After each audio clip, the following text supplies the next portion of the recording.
Hello, everybody, and welcome to another This Week in Baseball episode presented by Diamond Digest. This will be our League Division Series recap. And you know what? I'm just going to start off and be pretty honest. I didn't think we were going to record this week. Our crew has been mostly Dodgers Digest for the past couple weeks on these things, and I assumed the team and their fans would still be in mourning, but we're here. We're doing this thing. Joseph, Tavi, James, doing it once again. Representing Dodgers Digest, a little bit more somber than last week as we do this recap. But we've got another set of 4 series to recap. Well, technically like 3.5, since as we're recording this, we still don't have a winner between the Guardians and the Yankees. That game will take place today as you're listening to this, actually, like 3-4 hours from when you're listening to this. So we'll talk a little bit about that series and kind of what it means for Houston on either side, but let's just rip off the Band-Aid. We'll start in the National League. We'll start with Dodgers Padres. I assume this will kind of be such a little bit of a therapy session for the three of you, so I'll let you guys just get going. I think the obvious thing is not too many expected this series to go the way it did. No, I will be the first one to eat that pie because I honestly thought they were going to plow through the Padres because they have all year. And I think if the 101 win team had shown up, they would have. I don't know what this team was, honestly. Mookie seemed absent. Hanser Alberto was absent, even though they said he could be in the dugout. He was not in the dugout. Or at least for the last 2 games for sure. I think locking out Dodger fans worked. Fuck them for doing that. Honestly, that's really, really terrible. I get wanting your own fans there, but especially because the cities are so close, that's really a really crappy thing to do. And I think it showed. And I think it showed how important Dodger fans are to the team, but also vibes were just way off. I know that sounds really dumb, but like all the intangibles were just in the fucking garbage can. And this whole team, like, it was not fun to watch. Even when they were ahead, they were not fun to watch. So, you know, these aren't excuses. I think these are reasons. Just really, really, really disappointing after a great year. And maybe, you know, being on top all season is the worst way to try and win a World Series because it hasn't worked out for the 100+ wins teams quite too terribly often. I first want to say a sincere thank you to my girlfriend, because as Game 4 in that 7th inning was happening, she saw that I was getting a little more stressed out. I was slowly coming undone and was just silent, and she really tried to comfort me. But, oh my God. As someone who said when trying to be objective last week, there is a world where the Dodgers would be going to Game 4 down 2-1. I still did not expect them to lose the way they did in Game 4, because that is some of the worst bullpen management and hitting I have ever seen in my life. There are no words to really describe what Dave did in that inning, or even before that, like Anderson should have gone 7. Congratulations, we got Blake Snelled in this game. If you look at the interviews from the Padres fans, you pull Yancy Almonte after 1 pitch for Alex Vesia, who was not ready for the same lefty-lefty BS that cost the Mariners Game 1 of that division series. And you let Soto take 2nd, basically uncontested. The man was doing the cha-cha slide to second base. He was trying to draw. He was trying to draw throws so that 3rd can score. Like there's reasons to let him go to 2nd. But yes, it is he's an annoying little dancer sometimes. But I mean, it was smart because it became a 2-run game after the single that will haunt me for the rest of my life, quite frankly. But it's still frustrating to watch in the moment, knowing like, okay, you better get this out here. And it wasn't even a bad pitch that Vesia threw. It was a culmination of the Padres believed at that point it was theirs, and we were just going through the motions at that point. And James, you actually have an article that's going to be out about an hour after this is published regarding some of the decisions and some of the downfall, especially in Game 4, because I know I just edited it. You talked a lot about Game 4. Yeah, this is inexcusable. A few weeks ago on this very podcast, I said 100. I've grown numb to 100 wins.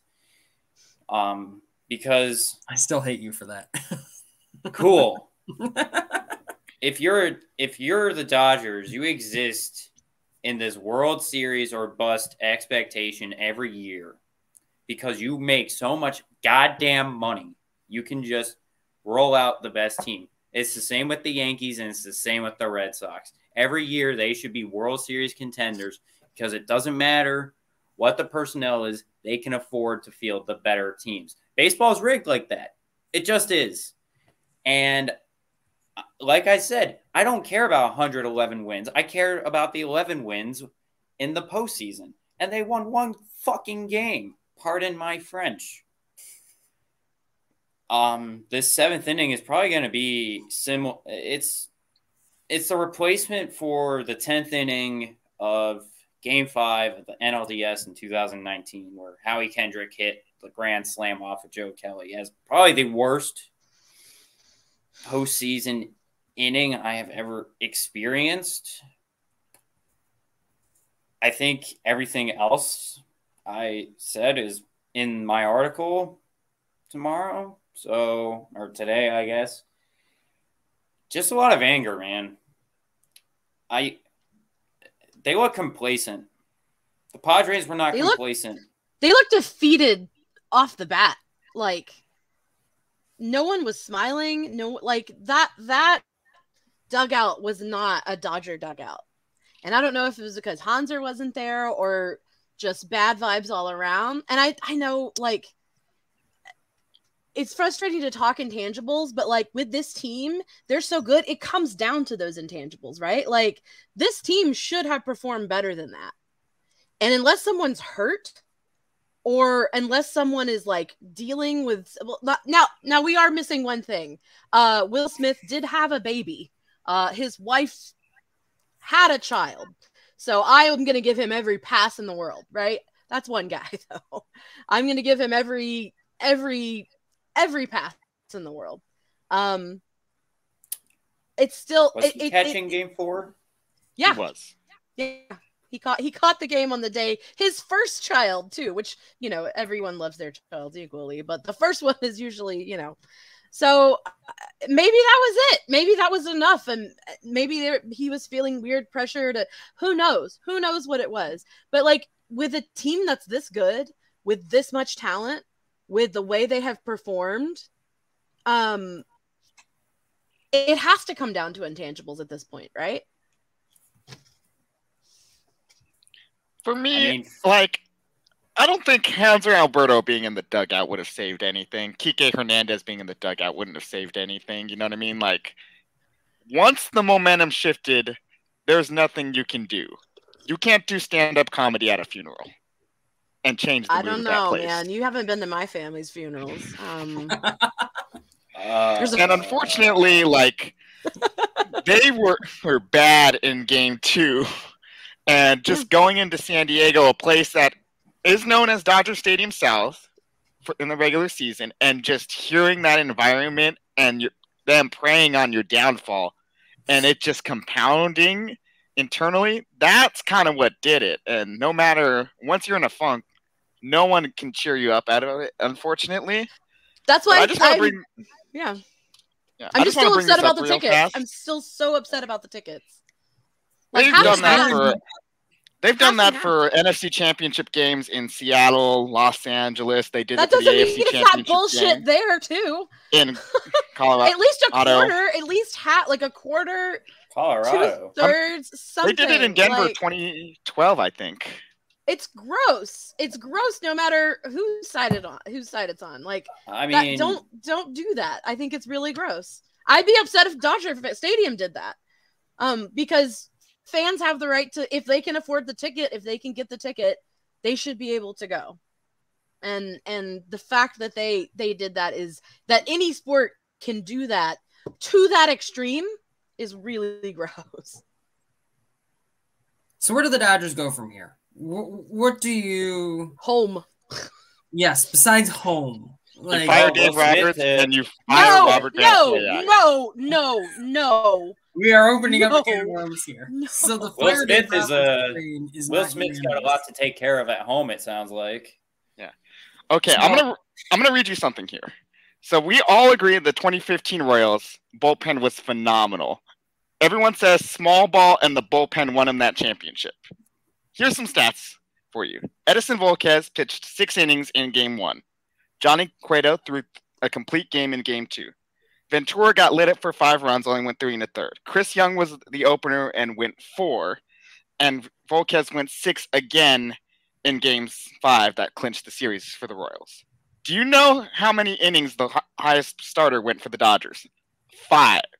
You cannot win without having your starter pitching deep in the playoffs. You can't bullpen your way to this championship, or else we'd be looking at the 11th straight Tampa Bay World Championship at this point. So you have to have your starter go deep, especially when Julio was under 80 pitches.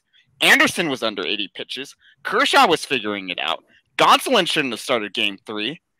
It's all on Dave Roberts. Like, he's the one making these decisions, and if he's not, the one who does needs to be fired. I mean, the Dodgers are so analytical. Do you really think it's strictly down to Dave Roberts in this? That's in a this very moment? good point. That's not to dismiss Dave Roberts. Dave Roberts he is the winningest manager of all time. Of all time. Even back in the days of old Tungsten Arm Stand or whatever his name is, right? All time, he's won the most games. So I just have a really hard time trying to pin this on Dave Roberts when they are such an analytical team. And you know that he's got 5 coaches in his ear. He's got the front office in his ear the whole time. Now, maybe he needs to learn to, give him the finger and do it in the moment, because in the moment he does make those decisions. But Dodgers have always kind of been run by committee, at least for the past couple of years, and Dave has been the figurehead that has held people together. Now, until I hear out of the clubhouse that that's different, that Dave Roberts is causing bad attitudes or causing all these things, I'm gonna be Dave Hive for life.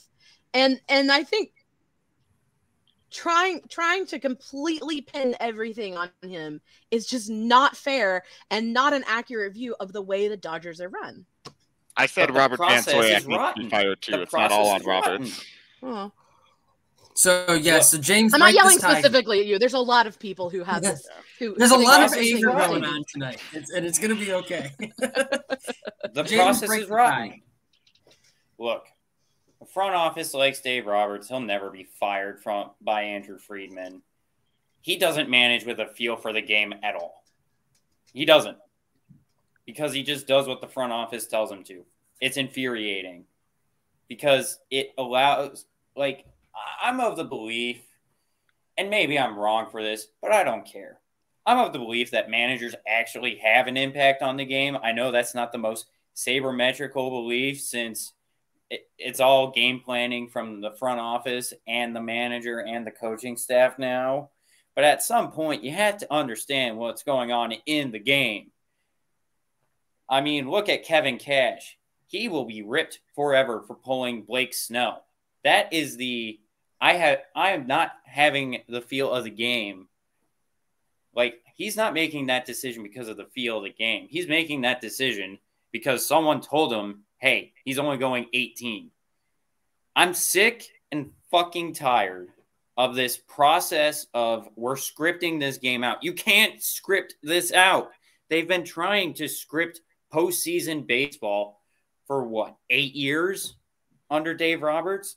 They haven't won a World Series in a full season since then. We have yet to see the Dodgers win a World Series where they survive the 162 games marathon and then go through the postseason. It's great that you win 100 some games every year. Stop managing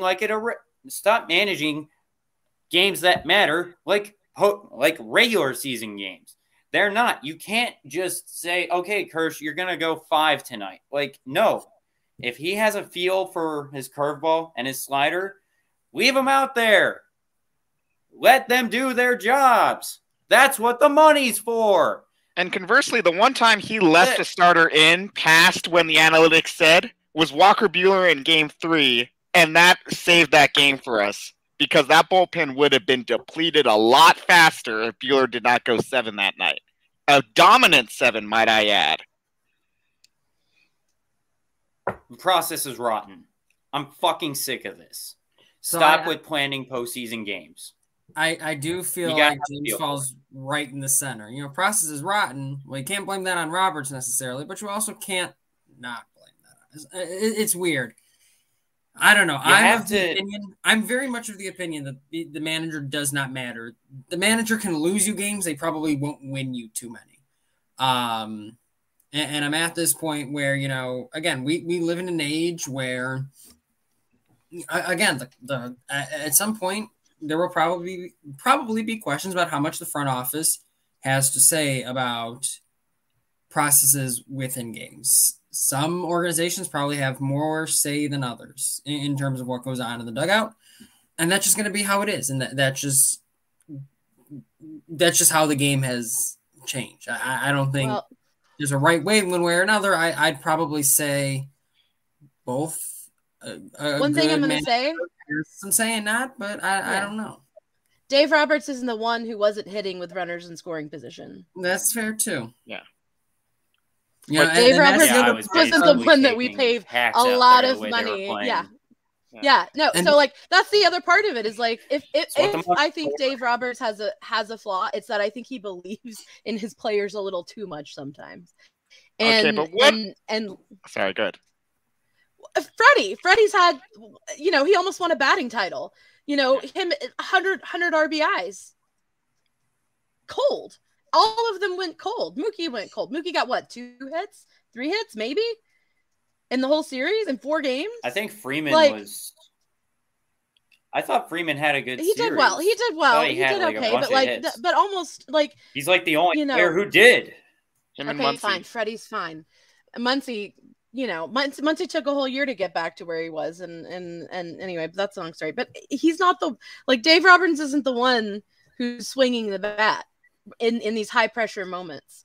And it's really hard to point to. I mean, I said Mookie and stuff like that, but like it is hard to point to exactly where the problem is because they, barring Freddie, as you say, they all underperform. They all massively underperform. Will Smith gets a pass. Will Smith gets a pass because his baby was born, but. That's not on Dave Roberts when these massive, you know, sluggers aren't slugging. When they're not stealing bases against a pitcher that is known to be shit at stealing at keeping bases from being stolen, you know? That's on RDS because I watched a lot of takes of very hittable pitches because you want to work counts and get in that bullpen, but that bullpen owned you this series, and it's the postseason. Aside from maybe the Phillies, you're not facing a bad bullpen in the postseason. We tried that against the Nationals, and we still had to face a lot of great arms coming out of that bullpen. You will make a bad bullpen work in the postseason. I hated watching them take a couple hittable pitches just so you can get into like a 3-2 count and maybe get in the bullpen. No, that works in the regular season when you're facing some no-name reliever or some AAA fodder that gets called up later on because there are injuries. There are always going to be injuries. But if you watch hittable pitches go by in the postseason, you deserve to lose that series.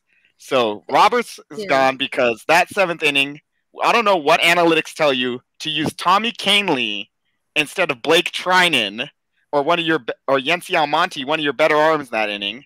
I don't know what analytics tell you to leave Evan Phillips in the bullpen to hold a 2-run deficit in the 8th inning.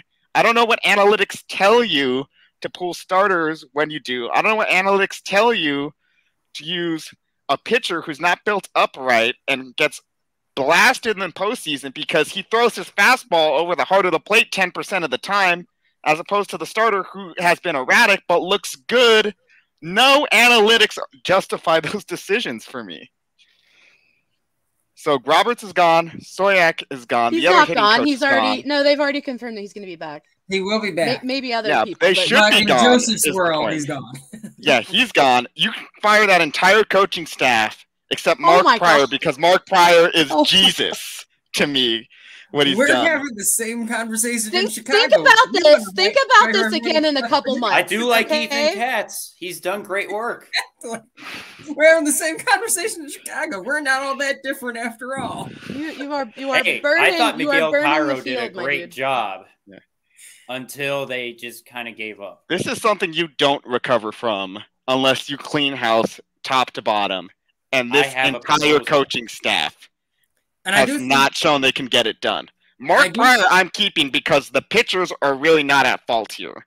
They pitched well in the regular season and the postseason. Since he took over, the staff has been incredible.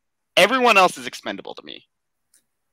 and I do think they're in a awkward situation as a team because you do have a lot going on in terms of roster turnover. Trey Turner's not going to be there. Justin Turner is going to be 37, and he's got like a $16 million option. 38, excuse me, and he has a $16 million option.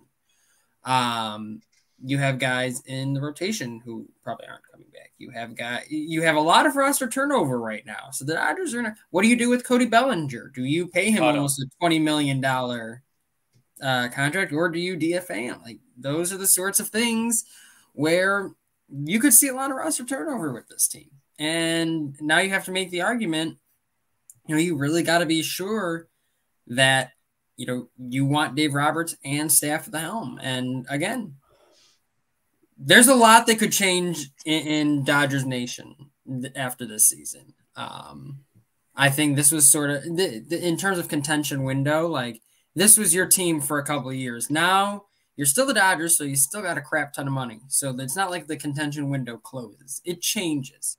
We've also got homegrowns coming up. We've got Outman. We got so people coming up. We're going to be team. okay. I will end all of this frustration on a happy note.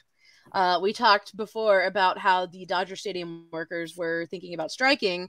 They are unionizing, and they did get their pay raise. They got a $10 an hour increase, which one is great, but on the two, my God, were they being underpaid if they agreed to $10. Right. So it's great, fantastic, good news. The rest of it. Good news to end what was the Dodgers season.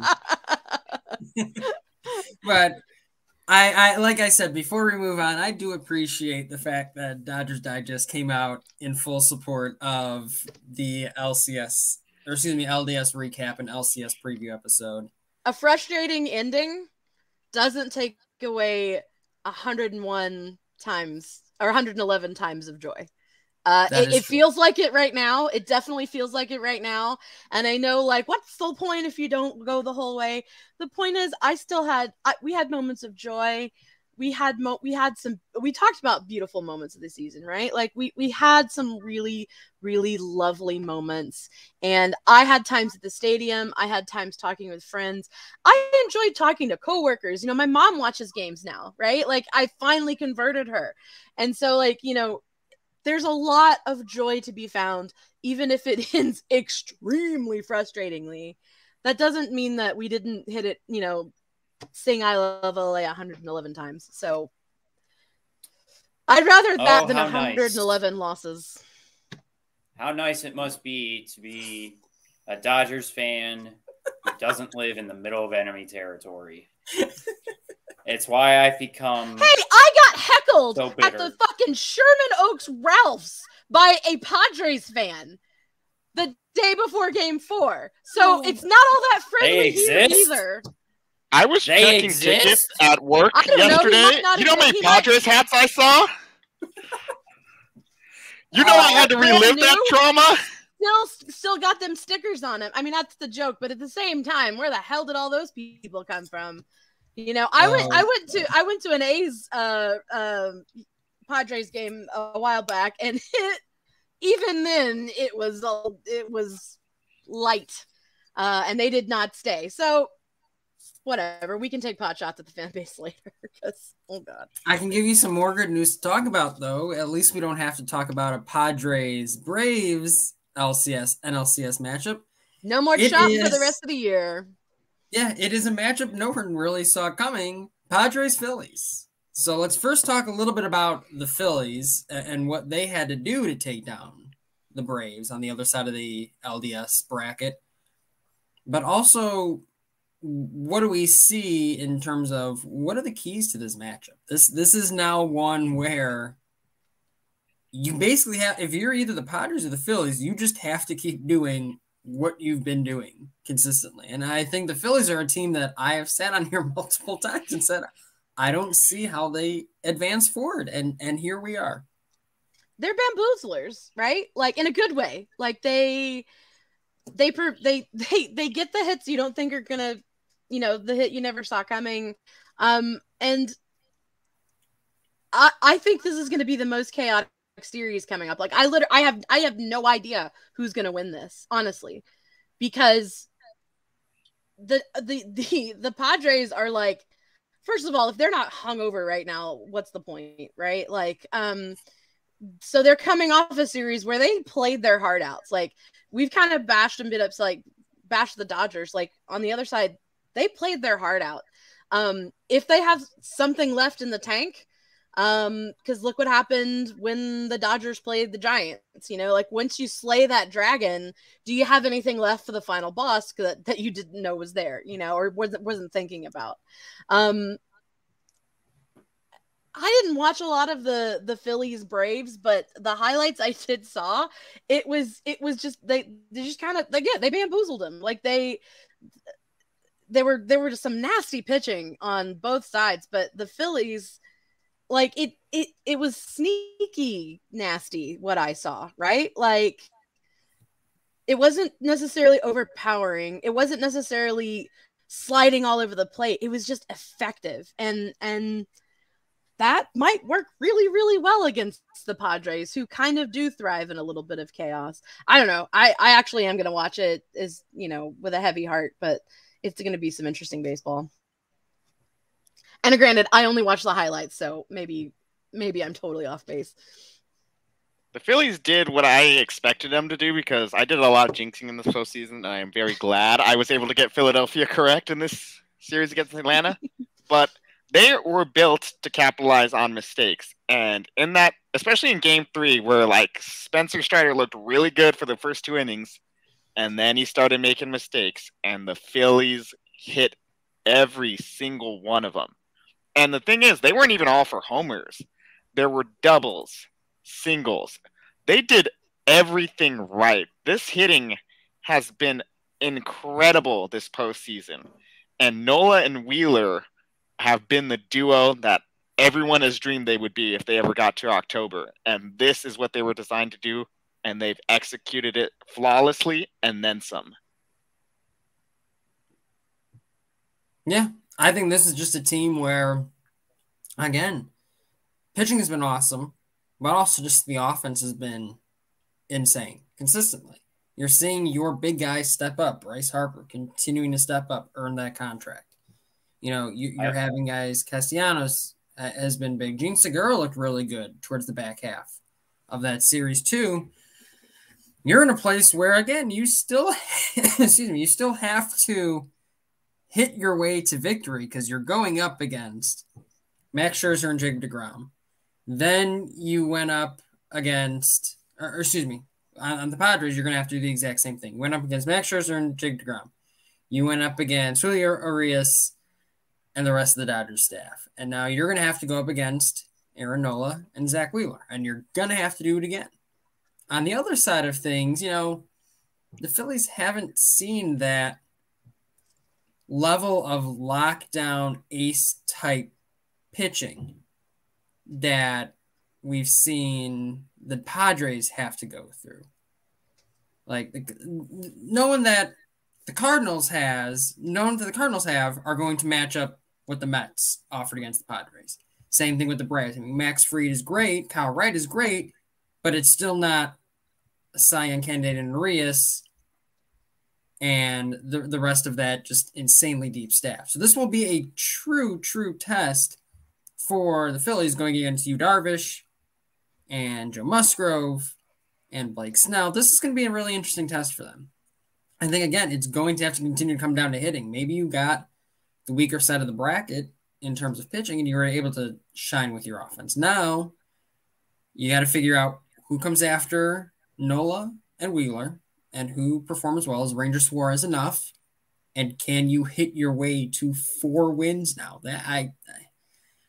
2 wins is one thing. 3 wins is another. Now we're up to 4 wins necessary. I'm not getting any more optimistic from the Phillies standpoint when you're playing the Padres, given the route they've had to go through. The Phillies just ran into a team in Atlanta I think was just exhausted. Let's look at the last few years. 2020, they're playing deep into the postseason, lose Game 7 of the NLCS. 2021, they win the World Series. 2022, they pretty much had to play like one of the greatest baseball teams of all time to win the division because they were 10 games out in early June. It's taxing, especially for players like Dansby Swanson and Matt Olson who don't take days off, which I respect, but also it's going to impact your players. And Ronald Acuna, he might have just surpassed Jarren Duran for the laziest play in the outfield I've ever seen. Please, Atlanta, pay me $100 million to stand in right field and do that for you in a playoff game. Please, I'm begging you. That's all I gotta say. All right, let's make the prediction then on this side of the bracket. I think this one is the harder side to predict, even though we don't know one of the teams on the other side of the bracket. But we'll start with Joseph. What would you say for this side? Phillies in 6. It's right, really so hard for me Phillies side train. because you have really awesome pieces like Syndergaard and Suarez looked good in the division series, but Syndergaard and Suarez cannot come out of the bullpen now because you need one of them to face that third-headed monster in that San Diego rotation known as the hometown hero, Joe Musgrove. So it really comes down to who can beat Joe Musgrove, and one of those two is going to have to step up. They've been awesome, and I believe in them. And I think, again, I've just seen this hitting do it off so many great pitchers that have been hot, not hot, Cy Young caliber, future ace in the making. Like, they've done it against everybody this postseason. So I think they're the team that can knock out that 3-headed monster and go to one of the craziest World Series runs ever. Tavi? I don't know. I just want to see the chaos. Honestly, The like 7 games. I know. Here's the thing. I was really wrong last time, so who knows? But looking at the past, looking at what's happened, the Dodgers fought the skin of their teeth with the Giants last year and then just got smashed right out in the next round. The Mets did the same thing and got with Atlanta and got smacked around. Atlanta, who had a bye, smacked right out, right? I think it depends on how much energy they exerted. I wish we could have gone to 5 with them just so we could tire out the Padres a little bit more. But I don't know. I think the Phillies can do it. And it really does just depend on how much they have left in the tank. And I know they expended a lot of energy trying to slay the dragon. Again, I don't know. I don't care. Again, I know that sounds really lame. And I say that a lot on this, but I honestly don't. I get it. It's got to be hard. The only reason why I would not want them to win has nothing to do with the team itself and everything to do with just how obnoxious some of the fans are. It's been real nasty out there. And it's really sad because I guess, I'm willing to admit there's the beginnings of a rivalry here. but it's not a fun one at all. No one's having fun here. For all the animosity between Dodgers and Giants fans, at the core of it is respect and this, we'll get you next time. Rawr. That's not what this is here. There's some real hate here, and I don't think that's healthy for the sport, and I don't think that's healthy for either side. So the only reason I would be are for non-baseball reasons and whatever, intangibles. I don't give a So just pure chaos. James, you have enough will to pick a favorite here? Laz, I'm glad you asked that. You know why? I consider it to be my job to be an analyst. So, all the repressed rage that I have towards Padres fans and my hatred of Juan Soto and how I want him to be deported, like Erling Haaland should be deported from England because he's too fucking good.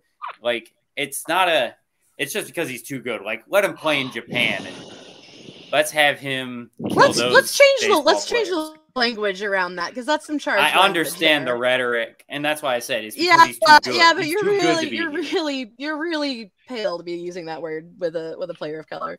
Sorry, just gonna push back on that a little bit. Say you want him out of the league. Say Japan should pay him more money. That's fine. Erling Haaland should pitch to Juan Soto, and Juan Soto should have to play in net against Erling Haaland. That's what we're going for here. There you go. Fine. Yes. Have you seen Game of Thrones? Laz? No. Which one? Game of Thrones. Yeah, there's not House of the Dragon. Game of Thrones. The TV show Game of Thrones. No. Is there an end to this? There's always an ending, Laz. The one with the dragons, right, James? Anyway. So it's like a Mad Lib. You either put Phillies or Padres, the word in, and then a number 1 through 7. Preferably 4 through 7. Because you have to win 4. Let me get there, Laz. Let me get there. In season 4 of Game of Thrones, Oberyn Martell decides to fight for Tyrion Lannister in a trial by combat against the Mountain, Sir Gregor Clegane. And Oberyn Martell stabs Sir Gregor Clegane. And Sir Gregor Clegane starts to die slowly, but Martell is cocky, and he gets his face bashed in by the Mountain before both of them die. That's what this NLDS was. That's what it was last year when the Dodgers and the Giants played. The Padres have to suffer the slow, painful death. They got stabbed by the Martells, a.k.a. the Dodgers. The Dodgers got cocky. They got their heads caved in. We're about to see the death of the Mountain in the NLCS. Padres are going down in 6 games. The Phillies, someone's prayers have been answered, man. I said the only way they advance is on a prayer. The prayers have been answered. Hallelujah. Hallelujah. A convoluted metaphor to say basically what I did about being tired. Yeah. Okay. Just checking. I'm going to go Padres in 6. I just don't think the Phillies have a I don't think the Phillies have a third good enough option to go up against Snell, Musgrove, and Darvish. I think at this point the lack of a third pitcher hurts them, and I think a lack of facing some of that ace-like competition over the past 2 series will finally come back for the Phillies. But I'm not excited on either side. This is the matchup of players that should have been White Sox between Bryce Harper and Manny Machado. And I'm not happy either way this ends, except for the narrative's sake of, see, we should have signed this guy. So We'll see what happens. Well, I think Harper NLCS MVP is going to be awesome. so. No matter who it ends up being, I have plenty of narratives to run with, and I'm sticking with Padres. So many. Aren't you happy you have happens. Yasmani Grandal and Dallas Keuchel on the payroll next year, though? No Dallas Keuchel, just Grandal. Isn't he on the payroll still? Dodger No. legend. Aren't they still Grandal? paying him? Grandal is on the payroll. Keuchel is I thought they were still paying that contract out. No, I'm quite happy they're not. But let's go to the other side of the bracket. We'll start with the only series that we know the ending of. At the time of this recording, Houston just took care of business, and I really didn't think it would be hard for them. In all honesty, I thought it kind of be like the Mariners to grab that third game, just first home game in 21 years, and that's a pretty shitty way to go out in terms of the end of year kind of storybook season. I mean, again, we had talked about the crowd being a factor. These guys have played with hateful crowds for the whole time, and I don't think the Mariners' home advantage crowd was that's not to say that they didn't, have fun or whatever for a little bit. But I did not think that was going to be a factor at all, and I don't think it was. Jose Altuve and Christian Vasquez both many had a fans negative were hungover in the 0.5 17th CWPA. One at a time. Joseph, go first. I'm going to say that this series was a lot closer than it looked because the Astros did not lead for a lot of it. I contend if Dave Roberts didn't magically transport himself into that dugout at Minute Maid Park in Game 1, that the Mariners would have won this series. Instead, you pull Robbie Ray out to face Yordan Alvarez because, lefty, and it's going to be great. And you give up the 3-run home run. That changed the series. Houston did not look good at all. Mariners looked even worse after Game 1. So I was not particularly impressed by either of these teams. So I have a lot of concerns for Houston going into this LCS. Okay, so you don't see Houston being this surefire 6-time already straight in the LCS, and you're just kind of like, I'm not really that phased to say, yes, this is their series. I guess my question is it their series to lose, no matter who comes out of the other side of the bracket? It is their series to lose, don't get me wrong, but you kind of see what happened with Los Angeles and Atlanta and New York to a certain extent. We don't know what's going to happen today, obviously, but all 4 teams with a bye have not looked inspiring in this postseason. That is true. So Houston will have only played 3 games in 12 days. It is their series to lose because they have all the talent but when Jose Altuve and Christian Vasquez, 2 good hitters, have a 0.5 championship win probability added in Game 3 each, it's not particularly inspiring for their chances going forward. James, what say you? I'll keep this short, like the series. Seattle played well. Houston played better. If you watch the series, you could tell one team hadn't been there in 20-plus years, and you could tell that one has been making deep October playoff runs routinely at this point. So I feel bad for the Mariners fans who got drunk and celebrated the first playoff game in Seattle in 20-plus years, right? And then were sobering up by the 18th inning because they had stopped selling alcohol 3 hours before the game ended. That's got to be a tough way to go. Yeah. I don't think the bye had anything to do with the results. I agree with what you had to say about just one team looked like they'd been there before. The other looked like they had not been there before. And it is what it is. I'm sure Seattle will be back. I think, I don't know, saw some of the pushback from Mariners fans in terms of what Houston tweeted right after they swept them. That was another telltale sign that the team just had not been there before, that This is how teams tweet now. This is how teams act in the playoffs. Like, this is how teams act, period. I mean, this the is how Dodgers teams act, trolled period. people all the time. It is okay.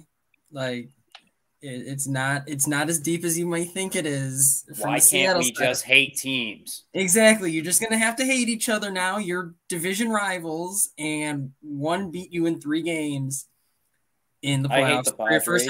For your first time in the playoffs in 21 years. It's over. It's fine. But you could tell, like, in many respects, you could tell the Mariners had not been there before, and it's fine. Like, they will be back and better next season, and I'm sure that they will relish the opportunity to probably have to play Houston again. That's what makes rivalries, man. That's what. Yeah. Hopefully, that's what's fueling the Dodgers this offseason. That's what makes rivalries. Stop trying to be friends with each other all the goddamn time. You're supposed to hate each other sometimes.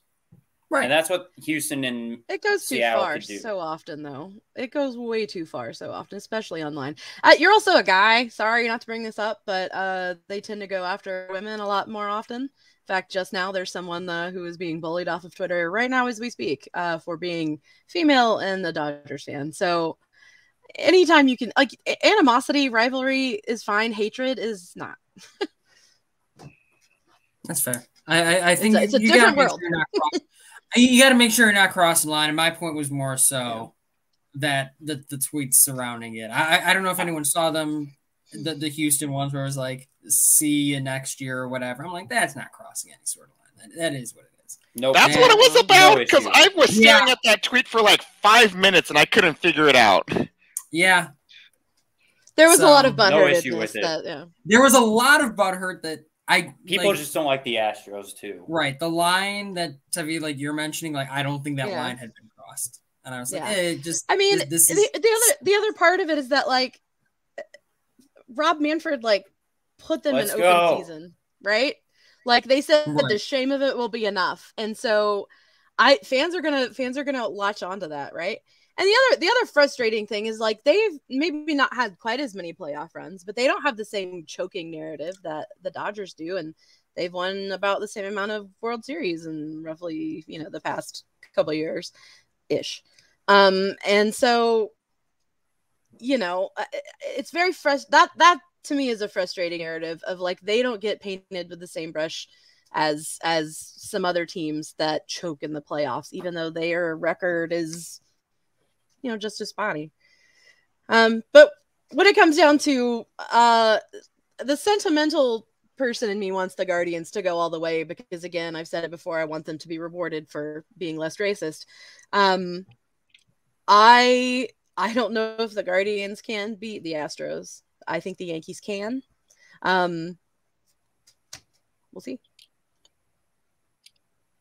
I do want to talk a little bit about the Guardians-Yankees series. I think now we're at Game 5. We're at ish. A likely Game 5-ish. We're almost there by the time you're listening to this.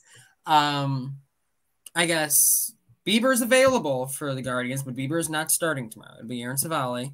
It'll be Nestor Cortez for the Yankees.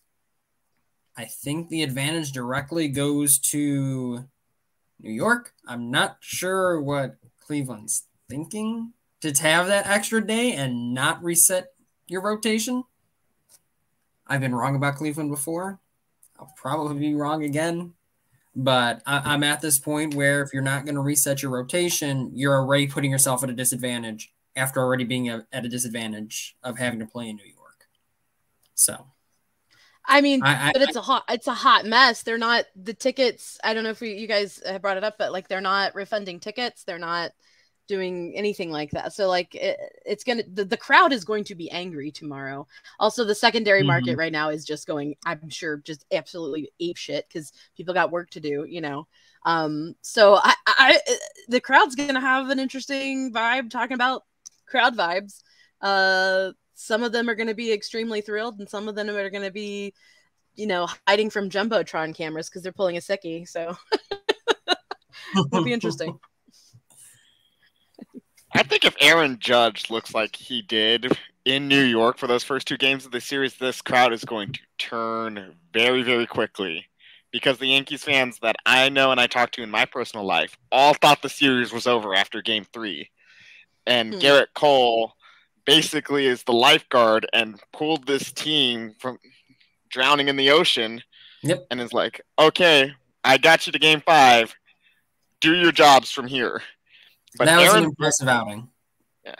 Aaron Boone has not been particularly impressive in how he's handled this bullpen, and you've kind of seen it and how Cleveland has won their 2 games in this series thus far.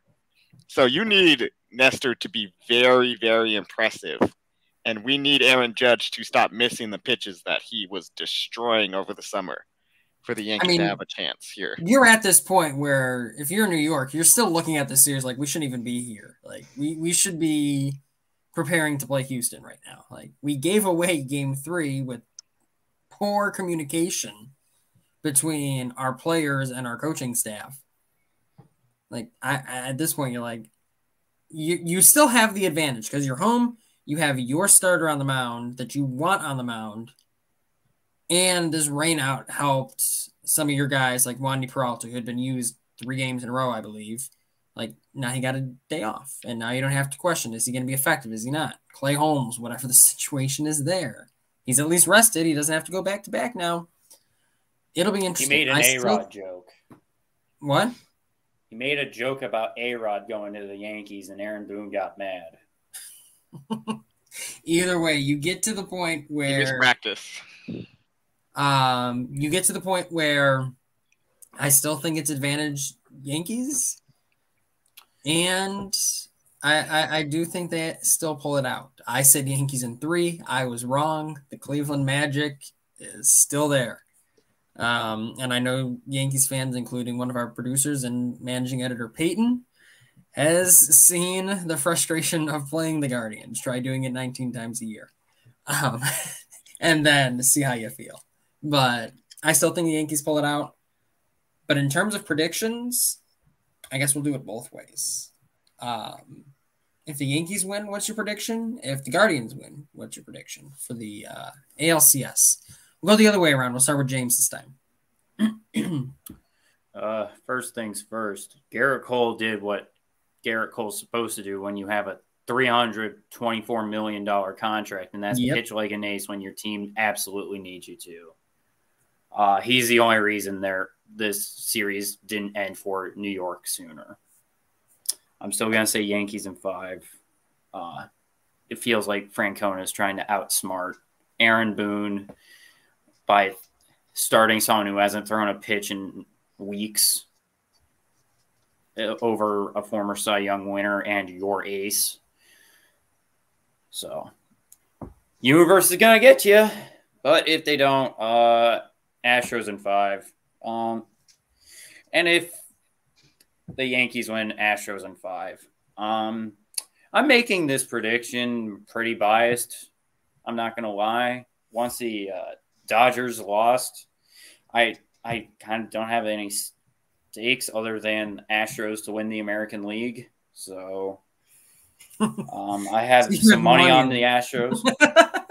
I have money on the Astros to win the American League. I'll just put that out there. So I'm not going to go against my money at this point because the Wallet's the only reason I'm watching still. Well, at the end of the day, we're a show with our morals, and we always have our unbiased opinions. Tavi, your thoughts? I mean, I'm proving it myself. This is an all-time performance from me. Yikes. I already said I think if the Guardians go, Astros win. If the Yankees go, I think the Yankees can take them. Again, it's another situation where I don't care. As a Dodgers fan, I don't want good things for the. We're almost an hour into this. I'm glad we've made it to this point, truly, without just combusting. The one thing I'm a little sad is that Josh Naylor won't see Garrett Cole again. Because that was phenomenal. That was phenomenal. And again, that's I liked Cole's response. Yeah, the whole situation. We won the game. Who cares? I respect the whole situation is just, it's not drama that concerns me, so it's drama I'm okay to watch. Yeah. Yeah, no one's I don't think anyone's truly upset here, so. No. Joseph, your thoughts? I think New York takes Game 5. If they don't, I'll say Houston in 4, despite how rough it's been for them. If the Yankees win as I expect them to, I think they will win the series in 7. Interesting. So I'm going to say Astros in 5 if Cleveland wins. I'm going to say Astros in 6 if New York wins. I have a hard time betting against the Astros based on these So teams. do I. Some of the managerial decisions we've seen from both Cleveland starting Savali and New York, just in terms of their bullpen management. So It feels like Cleveland is like saving Shane Bieber for a game that may never come. that's exactly how it feels. And the Mets tried to do that with Jacob deGrom, and it didn't really work out for them. Yep. Like, they won the start he had, but what's the point in saving your best pitcher for a game that may never come? Use your best bullets when you can. Right. No, I agree with that. Figure it out tomorrow. That's what the money's for. Right. Figure What it out money in when Cleveland? that time comes. But Tito's got more money than I'll ever make. So. As we get ready to close out here, there is one other thing I wanted to bring up that I forgot to bring up during the Dodgers funeral segment. All of the conversations from a lot of LA beat writers or LA reporters surrounding this is why the MLB playoffs suck. And this is why we need to do something different about the playoffs. Your thoughts? You had the dream matchup you wanted. If I picked one team for the division series, I would have picked the Padres. You went 14-5 against them in the regular season. You own this team. This team was yours to beat, and you lost. I don't think that you necessarily have to change the playoffs, because the baseball playoffs have always been and will always be a crapshoot. That's why I love them. But to say, like, oh, the Dodgers would have won if they played. Do you think we would have beat the Phillies? No. The Phillies would have kicked our ass and beaten us in 3. The Cardinals would have beaten us in 4. The Mets would have beaten us in 5, the way we played. You have to show up and beat who's in front of you. The teams who do that are champions. I'm sorry. The Mariners didn't win the World Series in 2001. The Dodgers didn't deserve to win the World Series in 2022. That's a very fair statement. Tavi, James, any thoughts on that before we head out? I hate participation trophies. And that's what it feels like they were saying because they were bitter that they lost to the fucking Padres. Look. I'm sorry for reopening these wounds. Look. It's basically Christmas Day for like 27 fan bases when the Dodgers lose. I've grown used to people trying to pick that wound. Anyway, play better. Just fucking play better. People are going to try and say, well, the buys aren't that good for the teams. I'm sorry, did they see the Rocky series? The Rocky series that we just absolutely took a dump the whole time. So it wasn't the buy. I barely watched that series. Yeah. So did the Dodgers. I mean, at what point can they just look at themselves and say they just didn't play well? Fucking play better. I don't know what else. You got the advantages. You didn't use them. Play better. You got the bye. The Padres didn't. Play better. That's my general take on it. So, I mean, fuck you for thinking there should be a participation trophy. I don't you like must have been the unathletic kid in PE class. I didn't care that I didn't get a ribbon. You got beat the best. You got beat the best to be the best. Tavi, save James from himself. No one loves being bitter more than Dodgers beat writers. and they are usually bitter about the Dodgers. Now they found a reason to be bitter about something else. So the grand percentage of them I don't read, because it is just vitriol and sometimes just outright bile. So everything they say I take with a grain of salt. And then a margarita, and then I stop reading after about 4 paragraphs if I get it that far. So I just, again, I find it funny that they themselves did not understand their own playoff math when they declared the Dodgers, in a game too soon. I think you know what this really was more postseason money, right? Why do you think they're not refunding tickets in New York? Because they want the money, right? Ownership loves this because they get more money. I think I love that all of the first round series were almost as short as possible, right? Like, they didn't get that extra revenue. They didn't get that ticket money. That did not pan out the way they thought it was going to. Mm-hmm. But that's at the heart of this. That's what that is. It's more money for more teams. It's more broadcast deals. It's more revenue that you're just not going to see put on the field for a lot of these teams. So I'm against the playoff format, not just for participation trophies, but because it's to line pockets. And deserve, not deserve. We can go back and forth on that all day. I think in the end, the playoffs should be the best teams, or else why are you playing 162 games? But never lose sight of the fact that this was agreed to so readily by ownership, because it is much more revenue generating than the old format. And I'll just leave with this. Did anyone say this when the 107-win Giants had to face the 106-win Dodgers, while the Brewers had what was supposed to be an easy vacation of a division series against the 88-win Braves, while the 200-win teams played an instant classic of a division series that tired them out for the championship series? No. But because you lost your big market Mets, your big market Dodgers, and your big market Braves, now we're having this conversation. If it was the Phillies, the Padres, or the Royals that got knocked out in this way, not a peep at anybody. Blogs will always be better. That's my take on the journalistic take. Blogs will always be better. I don't know why people still go to... They thought they were going to be employed till November, and they got to make up shit in between, right?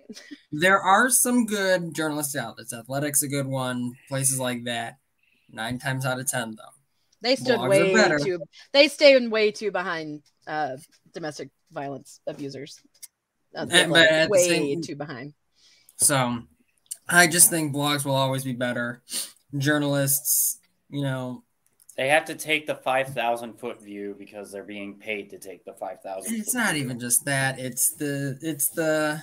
I'm pretty sure most of them hate baseball or the Dodgers or both. It's how they write about the game. It's how they. Did you ever listen to any of their write about the game? Yeah. Did you ever listen to any of their spaces on Twitter? Like when they would just be, they were so negative and so dismissive and so they would have a fan on to kind of make fun of them. Some of them, I'm not a fan. Not a fan. So no. I think I have lots of words, but none of them are. None of them are great. But that's going to wrap it up as we talk about the end of Diamond Digest's blog and the work we've done here for This Week in Baseball. So thank you again to Dodgers Digest, Joseph, Tavi, and James for bearing through this episode and talking about another round of the playoffs. And again, by the time this is coming out, you still won't know who is facing the Astros. But hopefully they treat us to an exciting game before the NLCS starts later today. So make sure to follow us at Diamond_Digest on Twitter, Diamond.Digest on Instagram, TikTok. I don't know what it is. I think it's just Diamond Digest. I think we finally figured our crap out and stopped with all the hyphenation. Diamond-digest.com is the website. We didn't figure our crap out there. Make sure to follow all of our incredible writers. Make sure to follow our team over on the website and all the work that's being put out. Like I mentioned earlier in the podcast, James has an article going out today, recapping sort of the Dodgers season. Again, make sure to continue. That's the nice way of putting it. It's a scathing review of their playoff disappointment. It wasn't very nice when I read it, but I'm also not. That's the point. But that is going to do it for us, folks. Thank you as always for tuning in. We'll be on in next week or whenever the LCS ends to preview the World Series. So we're down to our last 2 episodes or so. Tavi, any final thoughts? Just remember, coming up during the off season, we'll be having Baseball Neighborhood, which it'll be the tagline is a Dodgers fan podcast about the other 29 teams. I've got a couple episodes up. The new format's going to be way tighter, way nicer, less rambly from me in the beginning about apparently not many people care about the deep history of some teams, but hey, I won't be bitter about it. We'll still talk baseball. So we've got for sure Giants lined up. We've got Yankees lined up. We've got a couple really great teams. Having trouble finding a Padre fan right now. I'm sure we'll fix that soon. But we've got some really cool guests lined up. Some really interesting perspectives, and gonna hear what the fans think about the season, because at the end of the day, the fans are the ones that the players kind of answer to, and the franchise in theory. Yes, in theory. But no, yes. Once This Week in Baseball ends for our final few episodes, we then transition to full support of Tavi's work with Baseball Neighborhood. And so make sure to tune in for that as well. So thank you as always for supporting for the bitter 3 Dodgers fans that we have tonight. This is Jordan Lazowski signing off. Take care, everyone. Enjoy the ALCS and NLCS, and we will talk to you real soon. Take care, and thanks as always for your support.